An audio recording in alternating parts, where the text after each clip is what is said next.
Fala, nação! E aí, vamos aquecer? É isso aí, nosso primeiro aquecimento para o jogo do Mengão, né? Trocar muita ideia sobre o jogo, aquelas ideias que o técnico vai trazer, que não vai trazer, o que a gente acha que vem por aí, né? Por parte do Mengão, por parte do nosso adversário, o Atlético Paranaense.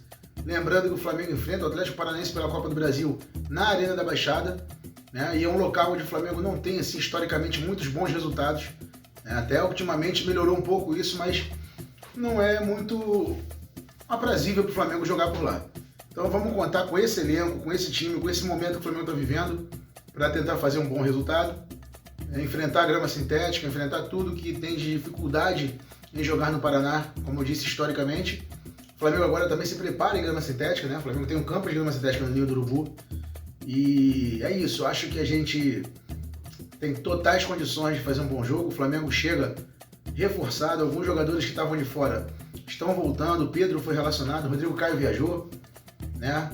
Diego Ribas está voltando. Infelizmente ainda não tem Bruno Henrique, ainda não tem Arrascaeta, ainda não tem Davi Luiz, mas a equipe do Flamengo que está indo para Curitiba tem totais condições de trazer um bom resultado. Bom resultado seria o quê? Uma vitória? Num jogo de mata-mata tão difícil como é o Atlético Paranaense em casa, talvez um empate?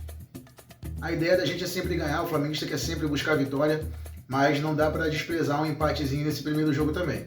Lógico que o Flamengo joga para buscar a vitória, mas se por acaso empatar não é nenhum fim de mundo, o ideal é não perder. Jogo de ida é essa dificuldade, não tem facilidade na Copa do Brasil, tá? O Atlético Paranaense tem seus méritos, né? Foi campeão há 2 anos atrás, tem todo um processo, uma estrutura também, e assim, já eliminou o Flamengo, né? Eliminou o próprio Flamengo do Jorge Jesus. Então, historicamente o Flamengo tem uma conquista de Copa do Brasil em cima do Atlético, uma eliminação para eles no ano de 2019 e eliminamos eles da Copa do Brasil em 2020. O Flamengo nunca perdeu para o Atlético Paranaense em Copa do Brasil. Na verdade foi eliminado com 2 empates e aí uma derrota nos pênaltis, né? No jogo normal não aconteceu. Lembrando também que assim, o Flamengo tem todos os recordes possíveis nessa competição. Tá na hora de conquistar de novo. Essa gestão está querendo, esses jogadores estão querendo, né? Chegar a mais uma final. Chegar pela 8ª vez a uma final de Copa do Brasil. O Flamengo já chegou a 7. Essa vez na semifinal é a 14ª. Em 25 participações do Flamengo são 14. 14 semifinais. Tá? 7 finais com 3 títulos e infelizmente 4 vice-campeonatos. Não gosto muito de lembrar dessa parte, mas aconteceu, fazer o quê? O Flamengo também é o recordista de gols, tá? É o time que fez mais gols na competição, 342 gols, e o recordista de vitórias, com 112. Isso é histórico, né? O Renato Gaúcho também tem um problema com o Atlético, tem um tabu, ele, Renato, a quebrar, que é exatamente o Atlético já pegou o Renato na Copa do Brasil 2 vezes e eliminou o time do Renato 2 vezes. Isso não é legal, né? Mas tabus estão aí para ser quebrados e a gente está com o nosso técnico. Acredito que dessa vez o Atlético não vai conseguir nada, literalmente. Que eles foquem lá na final da Sul-Americana, que eles pensem naquilo que é importante para eles, internacionalização da marca, e deixem o Flamengo em paz para conquistar esse título aí. Falando de campo, falando do jogo especificamente, né, no estádio do Atlético teremos 21 mil torcedores aproximadamente, foi a carga que foi colocada de ingressos à venda, não tem ingresso para os visitantes. Uma pressão, é claro, os adversários vão exercer uma pressão, a torcida vai exercer uma pressão que não deve incomodar os jogadores do Flamengo. Um elenco tão estrelado, tão rodado, tão experiente.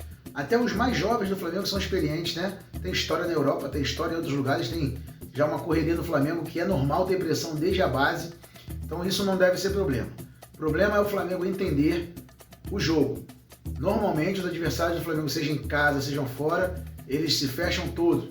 Quem ataca qualquer outro time contra o Flamengo não ataca, só quer contra-atacar.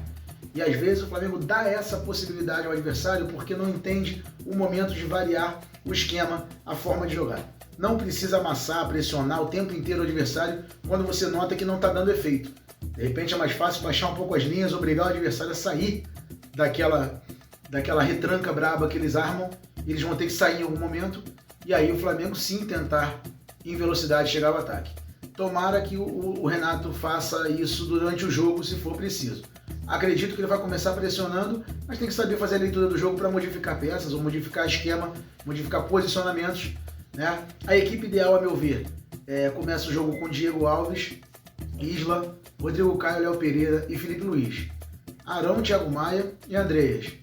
Everton Ribeiro, Gabigol e Michael. É um timaço. Temos desfalques? Temos.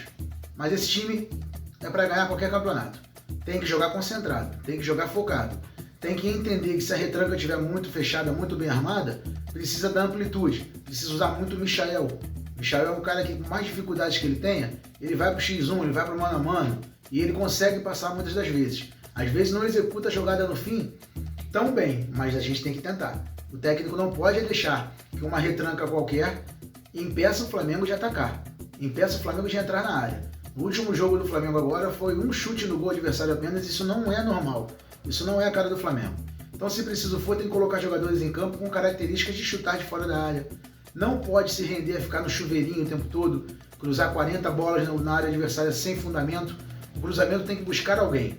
Então, o Flamengo só não pode se desorganizar. Você perde, mas não se desorganiza. Certo? Não pode. Perde, que eu digo, é espaço, perde pressão, mas não pode desorganizar. Começou o jogo concentrado, atento e organizado, normalmente a vitória vai fluir, porque o time do Flamengo ele é muito superior ao do Atlético. E isso não é soberba, isso é explicar a realidade. Você olha nome por nome, escalação por escalação, e nota que o que eu estou falando aqui é uma verdade. Estou muito confiante, acredito que o Flamengo consiga uma vitória. Caso ela não venha, um empate jogando fora de casa no primeiro jogo de Copa do Brasil, altamente aceitável, e uma derrota poderia gerar uma crise que a gente não quer. Então vamos isolar isso daí, bate na madeira, tô fora, tá? Acho que o Flamengo consegue sim buscar um bom resultado no primeiro jogo, para já tranquilizar. É a hora de vez da arrancada rumo a todos os títulos. Quase, eu não lembro de um time que deu essa possibilidade, o Flamengo tá dando. O Flamengo a cada semana que passa se coloca mais na disputa pelas conquistas. Então a gente tem que acreditar, apoiar e torcer, que é o nosso papel. Torcedor do Flamengo, vamos torcer, mandar energias positivas, né? Quarta que vem, no Maracanã, acredito que a nação vai em peso e vamos fazer pressão neles para eles entenderem o que é jogar contra o Flamengo, uma decisão no Maracanã. Saudações rubro-negras, galera.